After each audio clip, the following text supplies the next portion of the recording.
é conduzida com aquele desejo íntimo de crescer, de aperfeiçoar, de andar direito no caminho. Então sejam muito bem-vindos. É um prazer e uma alegria. Antes da gente começar, hoje nós vamos ter uma palestra chamada Orgulho e a Mediunidade. Principalmente para aquele trabalhador, para aquele que frequenta a casa espírita, é tão importante a gente trazer temas do Pentateuco, do Allan Kardec, né? Dos 5 principais livros que ele nos deixou quando da codificação. Então a casa tem trazido várias palestras, sempre pensando no dia a dia, no cotidiano, na rotina das pessoas, e que de que forma a doutrina espírita pode nos inspirar, principalmente porque ela é uma filosofia de vida, né? A doutrina espírita não é uma religião, ela é uma ciência que estuda as relações desse mundo aqui material com o mundo lá espiritual. Então, antes da gente começar, eu acho que a agenda não passou completa, porque o meu computador está um pouco velhinho, daí a gente liga, se desliga, um abraço para o gaiteiro. Então, a gente teve que interromper essa agenda pela metade. E, bem rapidinho, só passar a agenda para quem é novato aqui na casa, para quem ainda não veio a fazer parte. Na segunda-feira nós temos a palestra, às 19 horas, seguida do passe magnético para reequilibrar, reenergizar. Na terça-feira nós também temos uma noite muito especial, um dos trabalhos mais importantes da casa, que é o trabalho de tratamento e cirurgia espiritual, comandado pela equipe do Dr. Bezerra de Menezes, Dr. Fritz, nós que estamos aqui na mesma egrégora do Hospital Esperança, que acolhe tantos desencarnados, trazendo alento, trazendo um bálsamo, para que possam continuar a caminhar. Quem diz que a gente morre e paga tudo, né? A gente morre e leva a doença, as aflições, o caráter, e que bom saber que tem um lugar de acolhimento. Então, por conta dessa bondade que Jesus e do Dr. Bezerra de Menezes teve uma vida inteira voltada à caridade e ao bem de todos, nós conseguimos trazer aqui para todos que nos procuram essa possibilidade de tratamento. Na quarta-feira nós continuamos com um estudo aberto, lembrando que hoje também, depois da palestra, nós temos online um estudo eterno, né? A gente vive estudando, né? Sobre o Livro dos Espíritos. Quem quiser já está convidado. E na quarta-feira a gente continua com mais um estudo nos domínios da mediunidade. É um livro psicografado pelo Chico, do André Luiz, importantíssimo, como toda obra espírita, porque ela nos esclarece o porquê, o como, o de que jeito, porque através dessa troca que se estabelece por nossos médiuns, nós conseguimos ter acesso ao lado espiritual, ao mundo espiritual. Então todos estão convidados. Quinta-feira tem um programa na rádio, que é conduzido pelo Roberto. Esse programa se repete no domingo, na quinta às 7 da noite, no domingo às 10 da manhã, na Rádio Itapuá, no ar, online. Se vocês puderem nos prestigiar. Também mais um lembretezinho aí seja bem-vinda, mais um lembretezinho aí da casa. Nós teríamos o Bazar no Dia das Crianças agora, dia 13, dia 12 ou dia 13? Dia 11, nem 12 nem 13, dia 11, sábado passado. E a estrada estava assim intransitável para chegar aqui. A previsão era de ciclone em Itapuá, principalmente para você que está nos acompanhando, né? Situando aqui Itapuá, apesar de ser na beira da praia, também havia previsão de ciclone. Estava um estrago com a chuvarada. E nós, pelo bom senso, achamos melhor adiar. Então ele vai acontecer dia 25. Aqui na casa, a partir das 8 horas da manhã, mais ou menos até as 14. Lá no Bom Pastel. Desculpa, lá no Bom Pastel, que sempre nos serve gentilmente. Tá, então nós vamos ter brincadeiras para as crianças, brinquedos que foram doados gentilmente por muitas entidades e pelo pessoal também que frequenta aqui. E gostaríamos de contar com vocês. Sempre os preços são bem módicos, que é para ajudar a manutenção da casa. Então, dito isso, eu convido a todos para que a gente possa sintonizar num espírito só, de amor, de bondade, olhar e pedir para que Jesus, nosso mestre e amigo, nos conduza nessa noite nos ensinamentos, que nos inspire, que a nossa espiritualidade possa estar aqui nos intuindo, para que a mensagem faça sentido. para que a gente possa voltar para casa com mais esperança, com mais amor no coração, deixando as aflições para fora. Toda vez que a gente sintoniza no amor, na paz, com certeza nós abrimos um canal para que o alto nos proporcione bênçãos, proteção, que a gente está emanando amor. E é disso que o mundo está precisando. Em momentos tão difíceis, em que um quer ser melhor que o outro, em que tanta violência corre solta, em que lares estão assim perdidos em briga, em dificuldades, sejam financeiras, sejam de doenças, sejam do que for. É através do alto que a gente sempre se anima. Então vamos fazer uma oração, aquela que Jesus nos ensinou. Pai nosso, que estás no céu, santificado seja o vosso nome. Venha a nós o vosso reino. Seja feita a vossa vontade, assim na terra como no céu. O pão nosso de cada dia nos dai hoje. Perdoai as nossas dívidas, assim como nós perdoamos os nossos devedores. E não nos deixeis cair em tentação, mas livrai-nos do mal. Que assim seja. Antes de eu dar sequência na palestra, eu só queria falar com aquele pessoal que está em casa, que amanhã quer participar do tratamento à distância, da cirurgia espiritual, que se prepare. Se prepare evitando comer carne, evitando conflitos, mantendo o pensamento elevado, fazendo uma prece, lembrando de Jesus, e lembrando que a fé é importantíssima para tudo que a gente vai fazer. Porque o tratamento, a intervenção da equipe do Dr. Bezerra se dá em nível de perispírito, que é primeiro no perispírito da gente que a gente adoece, para depois a doença ser plasmada nesse corpo material. Então esse tratamento, essa cirurgia é feita nesse perispírito. Então a gente tem que se preparar para sintonizar com o melhor. Separa a sua garrafinha d'água, procura um cômodo bem tranquilo, e a partir das 7 horas, nos acompanhe aí pelo Facebook, Caminho de Luz Itapuá, que você será muito bem recebido e atendido. Então vamos lá, né? Vamos conversar um pouquinho aqui. Cada um de nós que vem aqui na frente, a gente diz assim, eu sou palestrante. E ninguém porque não deixa de ser uma certa responsabilidade. Você falar algo para alguém, não pressupondo que você saiba mais, mas porque você está aqui para colaborar. Então, que a gente seja intuído, que a gente seja inspirado pela espiritualidade maior. E aí a gente começa. Falando um pouquinho sobre orgulho e mediunidade.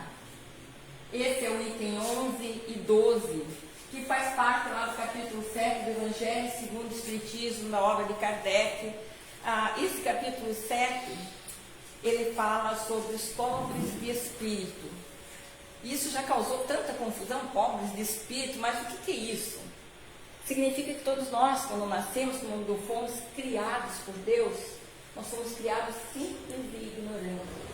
Ignorantes, não desprovido de inteligência, mas aquele que ainda não aprendeu, aquele que está crescendo através do seu livre-arbítrio, através dos processos reencarnatórios, aprendendo cada vez mais. E se ele é humilde, se ele é pobre, a gente pode pressupor que ele não é orgulhoso. A humildade é o contrário do orgulho. E só ela constrói. Vocês já perceberam uma pessoa orgulhosa, como ela afasta o outro?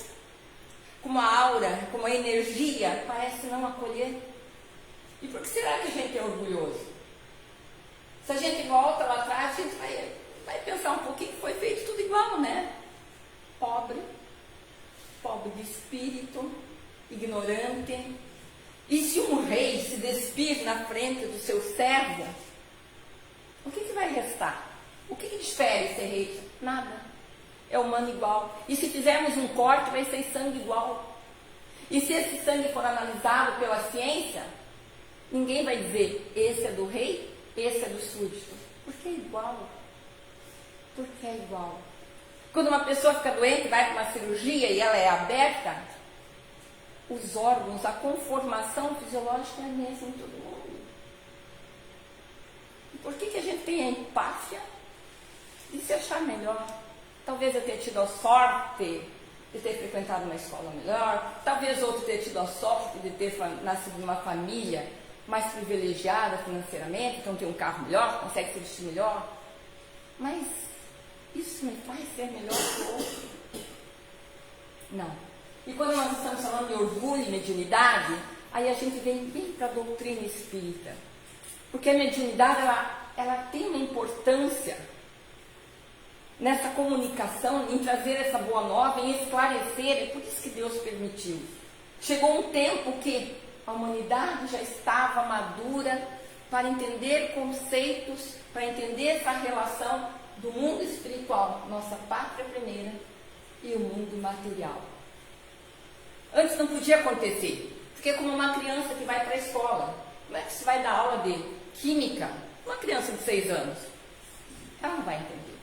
Então tudo foi feito no seu tempo.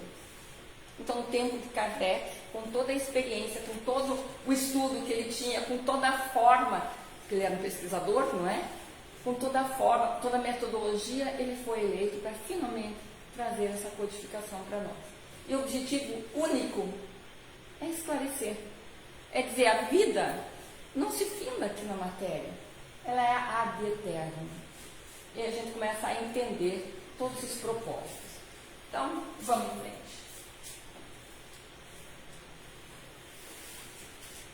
Quis o Senhor que a luz se fizesse para todos os homens e que em toda parte penetrasse a voz dos espíritos, a fim de que cada um pudesse obter a prova da imortalidade. Isso traz um alento. Isso também traz uma obrigatoriedade, porque quando eu sei disso, eu tenho que estudar, eu tenho que trabalhar, eu tenho que melhorar para eu me aperfeiçoar e finalmente o meu espírito se elevar. Esse é o propósito divino, não é? Esse é o projeto divino. Mas e antes? Antes da codificação, não existia mediunidade? Sempre existiu. Sempre existiu em qualquer época, em qualquer país, em qualquer vila, em qualquer lugar. Só dava um nome diferente. Então, vocês vejam os povos originários, por exemplo, às vezes ganham o nome de pajé. Em outros lugares dizem aquela vidente, aquele vidente, aquele curandeiro. E depois, quando você começa a aprender, e até a ciência já começa a adentrar nesse lado, mostrando a questão da energia, a questão da sintonia, dizendo que tem algo além daquilo que a gente imagina, aí a gente começa a compreender melhor. Vocês já perceberam que nós evoluímos tanto em tecnologia, pensando em tanto recurso para melhorar o corpo, para curar a doença? Agora eu vi esses dias que a China inventou uma cola que quem quebra o braço, ou precisa de uma prótese, uma órtese, sei lá, simplesmente eles colocam essa cola e o osso consegue se regenerar integralmente, sem necessidade de gesso, sem nada. E outras doenças que eram incuráveis há 5 anos atrás. E as vacinas que são feitas em tempos recorde, por causa de uma inteligência artificial, inclusive. Então, tanta coisa melhorou externamente para a matéria. Mas no que nós melhoramos aqui dentro, no nosso íntimo? Se a gente for ver, guerras sempre existiram desde sempre. Por que será? Pela vontade de subjugar o outro. Pelo orgulho de eu achar que eu sou melhor que o outro. Lembram do Império Romano? Eles dizimavam todos os povos que eles invadiam. Eles se achavam superiores. A Europa ali, o norte da África, era tudo Império Romano. Claro que depois acaba se matando justamente por causa do seu orgulho. O povo judeu, que se achava o povo escolhido de Deus, olha quantas mazelas vem sofrendo ao longo dos tempos, para ver se aprende a lição. E nós? O quanto a gente passa de aflição, para ver se a gente aprende. Porque Jesus já falava que as aflições que nós vivemos, não são só aquelas trazidas das nossas encarnações passadas, mas muitas são aflições criadas por aquilo que eu faço hoje. Então, meus amigos, precisamos falar mais sobre o que nos move aqui dentro, sobre o Espírito que tudo comanda. E aí eu fui dar uma estudadinha, mas só falar da mediunidade, é preciso situar, contextualizar o que é essa mediunidade, quem que falou sobre ela, onde que tem verdade sobre isso. A gente começa a achar lá na introdução do Livro dos Espíritos, que é o primeiro que Kardec fez, né, que tem aquelas séries de perguntas e tal, como também o que é o Espiritismo, mas lá fala assim no prolegômenos, no início do livro: fenômenos que escapam das leis da ciência vulgar se manifestam em toda parte e revelam em sua causa a ação de uma vontade livre e inteligente. A razão diz que um efeito inteligente deve ter por causa uma força inteligente. E os fatos provaram que essa força pode entrar em comunicação com os homens por meio de sinais materiais. Essa força, interrogada sobre a sua natureza, declarou pertencer ao mundo dos seres espirituais que se despojaram do envoltório corporal do homem. E assim foi revelada a doutrina espírita. Então a razão diz que um efeito inteligente deve ter por causa uma força inteligente, não é possível.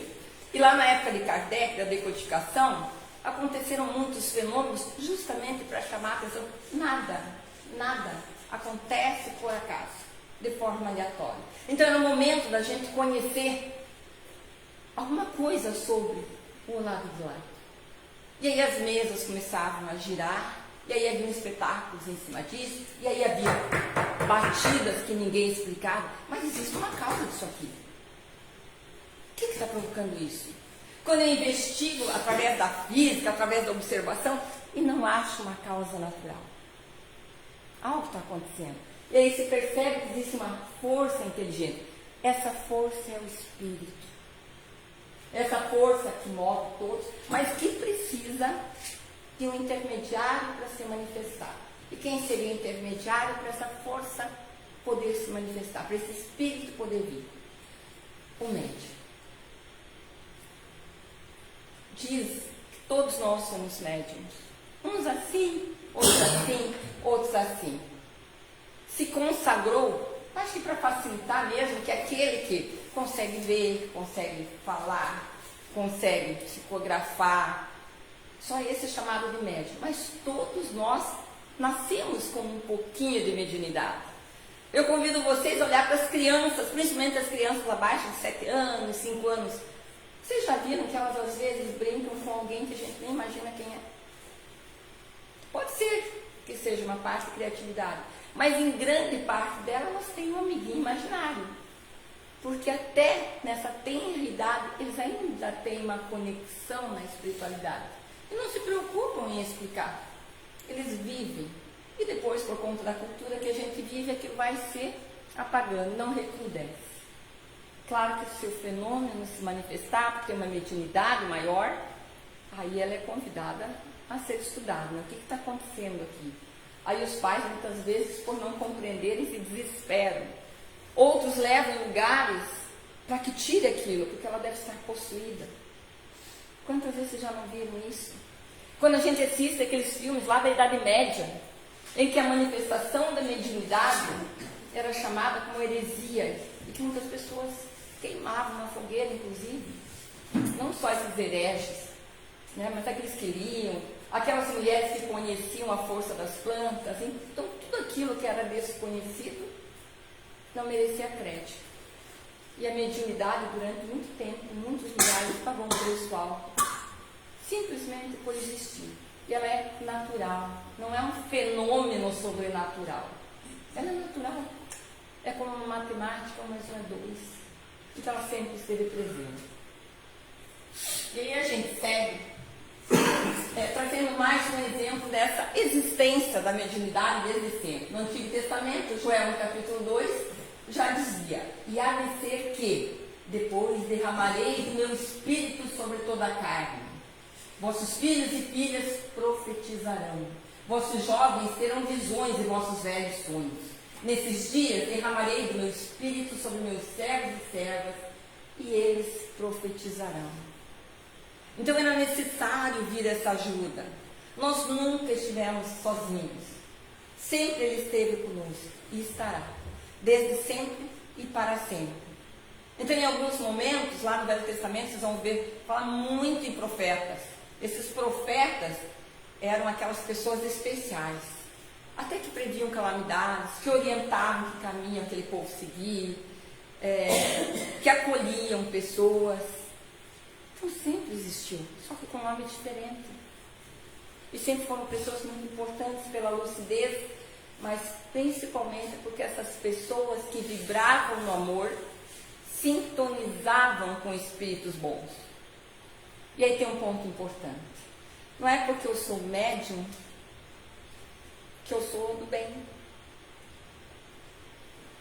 Se eu quero ser do bem, que as minhas ações, que os meus pensamentos, que a minha forma de ver o outro, ela seja dentro daquilo que Jesus ensinou. Que eu respeite o outro, que eu seja humilde, que eu tenha caridade, que eu tenha empatia. Você não sabe com o que eu vou sintonizar? Semelhante atrai semelhante. Se eu vivo uma vida de vícios, uma vida de jogos, desregrada, quem que vocês acham que vai estar perto?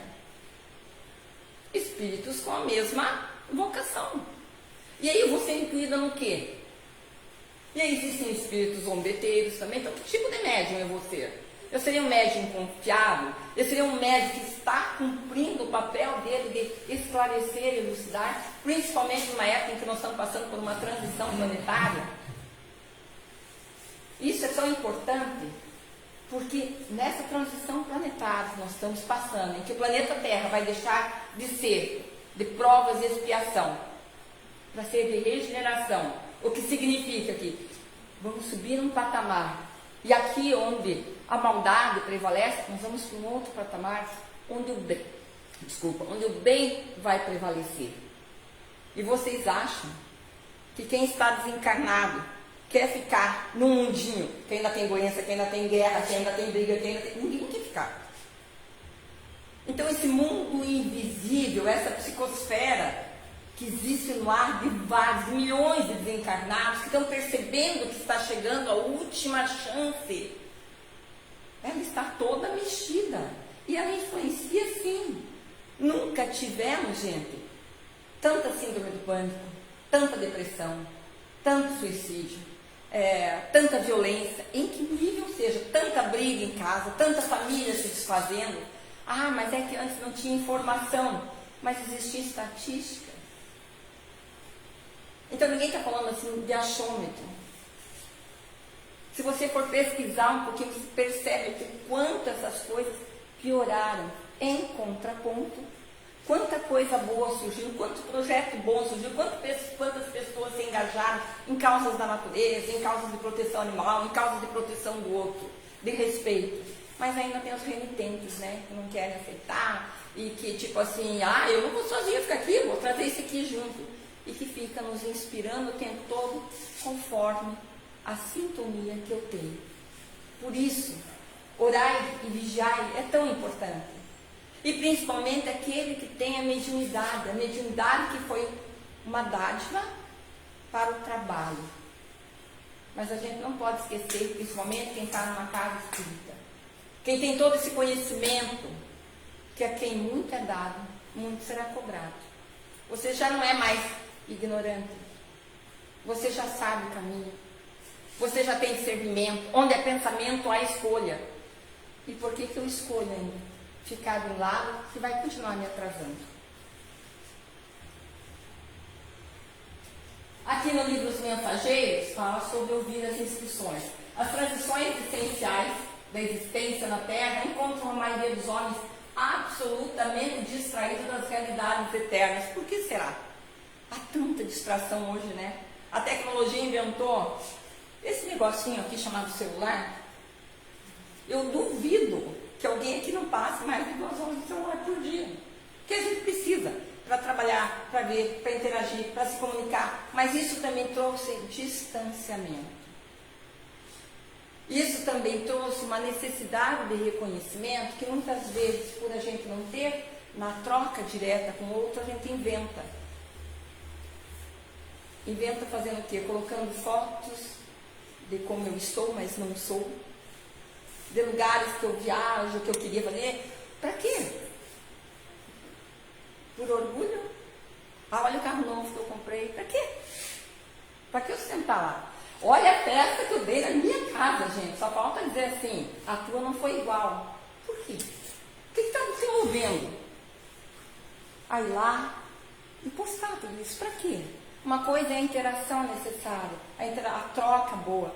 Outra coisa é, para que mesmo que eu estou ostentando? Então tudo isso, todo esse conhecimento nos leva a pensar. A mente humana abre-se cada vez mais para o contato com as expressões invisíveis, entre as quais funciona esse movimento assim, porque nós somos espírito comandando a matéria. Então sim, nós estamos junto com as expressões invisíveis. Nós funcionamos conforme a espiritualidade nos move. Isso é uma fatalidade evolutiva. Vocês vejam que nunca houve tanta necessidade, a busca das pessoas por terapias diversas. Então o que isso fala? Fala de busca do interno. Nunca houve tanto curso de autoconhecimento. Então isso fala de busca necessária. Desejamos e necessitamos auxiliar as criaturas terrestres. Todavia, contra a extensão de nosso concurso fraterno, operam dilatadas correntes de incompreensão. São aquelas legiões de desencarnados que não aceitam, que não querem, vou ficar aqui mesmo, para que melhorar? E eu quero levar todo mundo junto. De que forma que a gente se previne contra isso? Aqui tem um exemplo que eu achei muito interessante. Na Revista Espírita, de 1865, em fevereiro, o título vinha assim, O Ramanenjana. Ramanenjana é um ritual ou uma dança característica ali como é que é o nome? De Madagascar, mas de toda a região ali do sul da África. Então essa matéria da revista, vocês têm relatos que foram registrados por um jornal católico, chamado Os Anais da Propagação da Fé, número 216, de setembro de 64. Kardec começou a divulgação, a fazer a decodificação nessa época. Kardec já tinha mais de 50 anos. Então todo acontecimento, como ele era um estudioso, muitas vezes ele era chamado a opinar.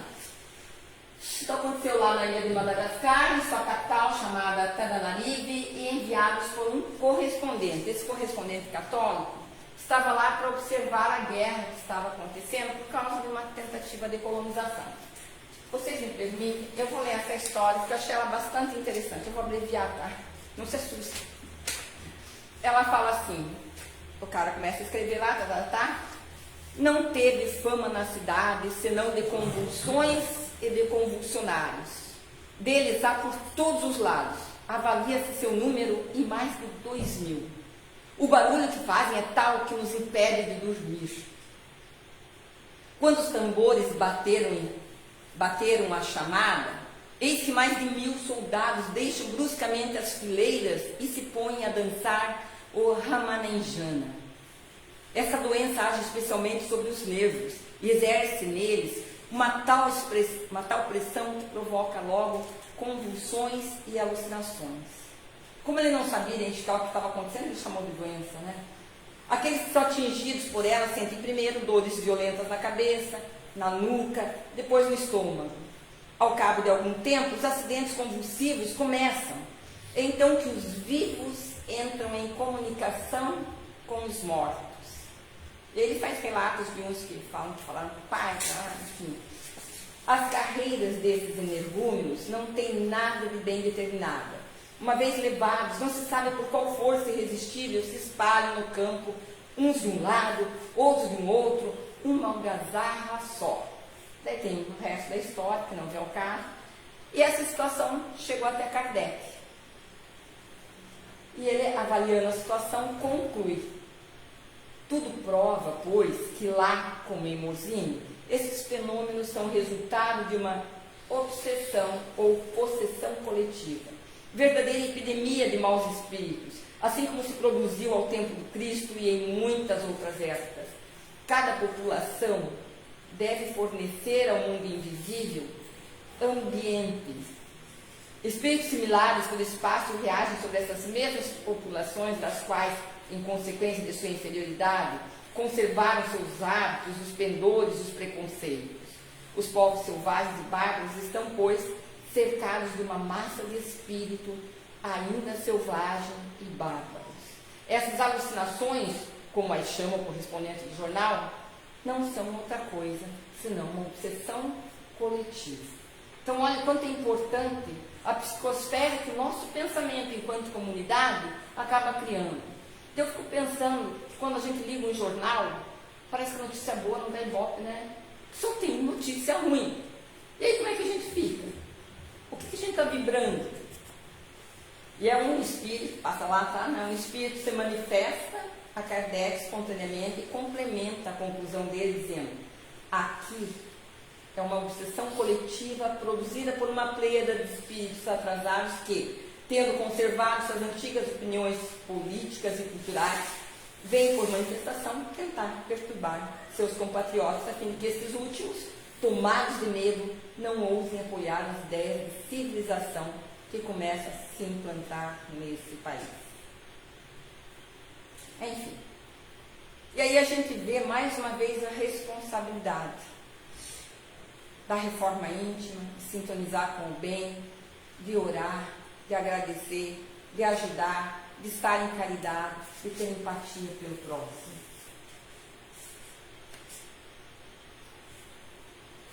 Então, nós passamos por questões importantes dentro da doutrina espírita, e aqui só vou passar bem rapidinho, porque os espíritos não ensinaram, então, em todos os tempos, o que ensinam hoje. Lembrando que hoje se refere a 1864, tá? Aí, o Espírito da Verdade, que esteve com Kardec durante toda a codificação, responde: não ensinais às crianças o que ensinais aos adultos, e não dais para um recém-nascido um alimento que ele não possa digerir, cada coisa em seu tempo. Eles ensinaram muitas coisas que os homens não compreenderam ou desnaturam, mas que podem compreender atualmente. Por seus ensinamentos, mesmo completos, prepararam o terreno para receber a semente que vai frutificar hoje. Então, sempre houve a manifestação da mediunidade, sempre trazendo orientação, ajuda, para que pudesse caminhar. Então, aqui já se responde: peraí, mas por que lá em 1500, em outros tempos, não se manifestou? Na pergunta 802, diz assim: visto que o Espiritismo deve marcar o progresso da humanidade, por que os Espíritos não aceleram esse progresso com manifestações tão gerais e tão patentes que a convicção será levada aos mais incrédulos? Tipo assim, põe todo mundo junto, assim, assim, assado. E dá uma prova geral ali para todo mundo acreditar. É a resposta dele: quereria esse milagre, mas Deus os espalha a mancheias sobre vossos passos, e tendes ainda homens que o renegam. O próprio Cristo convenceu seus contemporâneos pelos prodígios que realizou? Não. Não vedes hoje homens negarem os fatos mais patentes que se passam sob seus olhos? Não tendes os que dizem que não acreditariam, mesmo que vissem?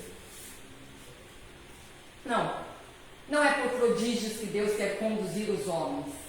Em sua bondade, quer deixar-lhes o mérito de se convencerem pela razão. Senão a gente não precisava nascer inteligente. O livre-arbítrio é para isso.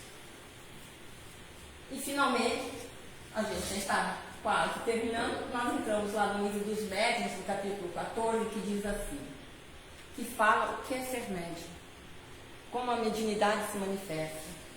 Todo aquele que sente, num grau qualquer, a influência dos espíritos, é por esse fato médico. Essa faculdade é inerente ao homem, não constitui, portanto, nenhum privilégio, gente.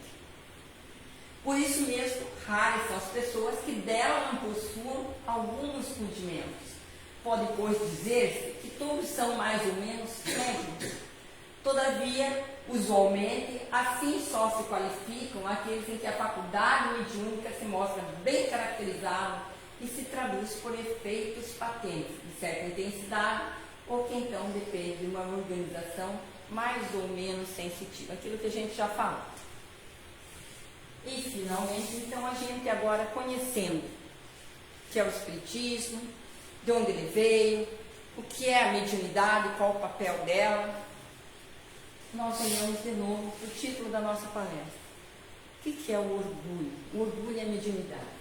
O orgulho é um obstáculo ao desenvolvimento espiritual do médium, podendo torná-lo vulnerável à obsessão espiritual. Não precisa nem falar sobre isso. De novo, aquela coisa. Com o que eu sintonizo? Apesar da minha faculdade, apesar de eu ser médium, o que eu sintonizo? O que eu faço no meu dia a dia? Como é que eu converso com as pessoas? Como é que eu exerço o meu caminhar? Humilhando o outro? Olhando de cima para baixo? Achando que o meu é melhor que o teu? Achando que por eu ter um título de doutor, eu sou melhor que o gari? Tire um gari da rua para vocês verem o que acontece com a cidade. Tire o pedreiro da construção civil e vocês vão ver quantas casas nós vamos ter. Tire o professor da sala de aula e vocês vão ver a ignorância. Tire o comunicador, tire o médico, tire a enfermeira. Todos estamos interligados. E por que orgulho? Se dependemos um do outro. E aí o médium não é muito diferente. O médium numa casa espírita, com um trabalho enorme para desenvolver, toda vez que se achar melhor que o outro, ele vai puxar para trás. Porque primeiro ele não se torna acessível, segundo ele vai conectar com esferas não muito legais. Então a relação entre orgulho e mediunidade, praticamente para fechar, se ele é orgulhoso, o orgulho é o contrário da humildade, totalmente o contrário, né? Jesus era muito humilde. Olha quanta lição a gente deixou de prestar atenção naquilo que Jesus fez, que ele trouxe, né? Então, se o médium é orgulhoso, ele vai sofrer perenemente, quer dizer, toda hora vai ter uma vulnerabilidade à obsessão. Como que esses obsediadores chegam? Enaltecendo, intuindo ele que ele está fazendo muito bem o trabalho. Oh, nossa, olha, a casa estava cheia. Vieram por tua causa. Olha, começa a prometer isso. Começa a prometer aquilo, para ter um reconhecimento pessoal. Então aí, até sem ele perceber, ele começa a se desvirtuar do caminho. E eu vou usar um exemplo muito pesado, que é o de João de Deus. Vocês lembram do caso? Que apareceu no Fantástico e tudo? Que tristeza! Uma pessoa com a capacidade mediúnica, e sim, ele realizava a cura, e sim, porque às vezes o espírito ele precisa de todo aquele aparato para realizar. Mas em contrapartida, o que ele fez? Ele foi fazendo assim, até que um dia ele caiu do cavalo, né? A plantação é livre, mas a colheita é obrigatória. Obstáculo ao progresso dele próprio, inclusive. Ele está aqui para progredir como qualquer um de nós. Ele é pessoa. Então ele é pessoa que nasceu numa família que ensinou valores. Ele cresceu numa comunidade que tinha uma cultura, um jeito de se comunicar, um jeito de ser. Então ele é pessoa. E por isso ele não tem o privilégio por ser médium. Muito pelo contrário. Muito pelo contrário. E aí fica tudo desfocado. Ele tem uma distorção daquela mediunidade. Ele se perde no raciocínio, né? Porque ele se acha melhor que o outro. E finalmente, qual é o caminho para a superação? Ter humildade. Mas como é que eu vou ter humildade se eu não consigo me olhar no espelho e ver ali, você é orgulhoso, você é arrogante, você... Eu não consigo. Muitas vezes tudo isso é inconsciente. Porque eu tive reconhecimento do outro sendo assim. Então aquilo está me dizendo o tempo inteiro que eu estou agindo certo. Então se eu não fizer um exercício de autoconhecimento para ver o que me move, para ver em que seara eu estou andando, o que eu estou fazendo, eu não vou conseguir interferir. Então o autoconhecimento que traz essa possibilidade de dizer assim, poxa vida, eu preciso mudar isso. Porque eu olho o efeito que eu tive em cima dela, quando ela se afastou, quando eu cheguei e falei aquilo. Poxa, no lugar em que eu frequento, as pessoas, só eu falo, as pessoas ficam quietas. Como só você fala? São sinais que a gente às vezes esquece de ver, porque está tão alto da arrogância, né? Que está tão alto do orgulho de dizer, eu sou o bom, eu sou a boa, tu não percebe. Mas estamos caminhando, né? Somos pessoas, todos com defeito ainda, todos imperfeitos.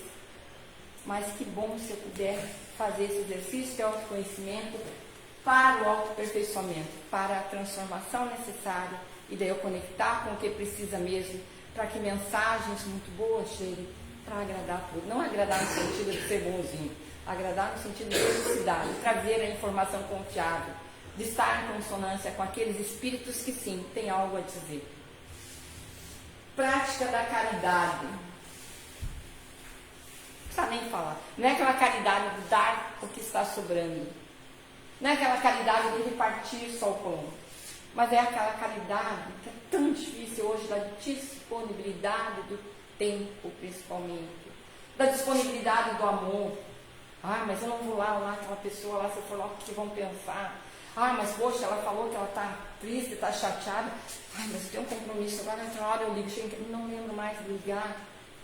Ah, mas aquele meu vizinho foi lá, está no hospital, doente. Está sozinho ele, né? Ah, vai avisar o serviço de ação social, ver se não tem alguém para ir para lá. Por que você não vai? Por que a gente não sai do lugar?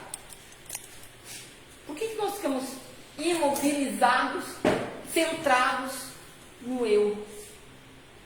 Mas quando eu tenho necessidade, eu só primeiro digo, no dia de sol tu não está na praia comigo, né? Choveu que a tempestade, eu ressaco, só estou eu aqui. Então essas coisas têm que nos levar a pensar. Isso é caridade, prática de caridade. Para se ter proteção espiritual. Então deixei por último a proteção espiritual, porque para se ter proteção espiritual é preciso trabalhar tudo isso. Parece pouca coisa? Não é. Então se nós queremos sair desse planetinho, cheio de dor, cheio de dificuldade, cheio de doença, cheio de guerra, cheio de intransigência, de preconceito, de tantas coisas ruins, a gente precisa fazer a parte da gente. Eu preciso fazer a minha parte. Cada um de nós precisa fazer. Então era essa a mensagem que eu tinha para trazer para vocês. Desculpe o horário, né? A gente passa um pouquinho. Mas tomara que de alguma forma, alguma coisa possa ter internalizado. Eu convido vocês agora para o passe de magnetização, para reequilíbrio do ser, e que vocês, ao voltar para casa, voltem pensando em quem eu sou, qual é o meu propósito de vida, o que mesmo posso fazer hoje. Quem sabe só chegar em casa e dar um abraço e um sorriso. Meu Deus do céu. Eu vou falar um exemplo bem rapidinho. Eu era adolescente, briguento, tá? Besta, boba, tudo aquilo, né? Da gente vai levando no bar e vai aprendendo um pouquinho. E eu lembro que chegava em casa sempre mal-humorada. Eu tenho uma irmã gêmea. E minha irmã gêmea chegava sempre dando risada. Adivinha com quem que as pessoas brincavam? A minha irmã gêmea. Então um dia eu cheguei e meu pai me esperou na porta. Quando eu entrei, enfesada, fechada, não sei porquê. Meu pai tirou um espelho e disse assim: oi. Eu vi aquela... E eu disse: que brincadeira é essa? Ele disse assim: para você ver como é que a gente tem que te ver quando você chega. Vai para casa. Nunca mais cheguei de cara feia. Tudo bem que não estava bem, né? Mas não chegava de cara feia para não estar aqui. Muito obrigada a vocês. Deus os abençoe. Daí só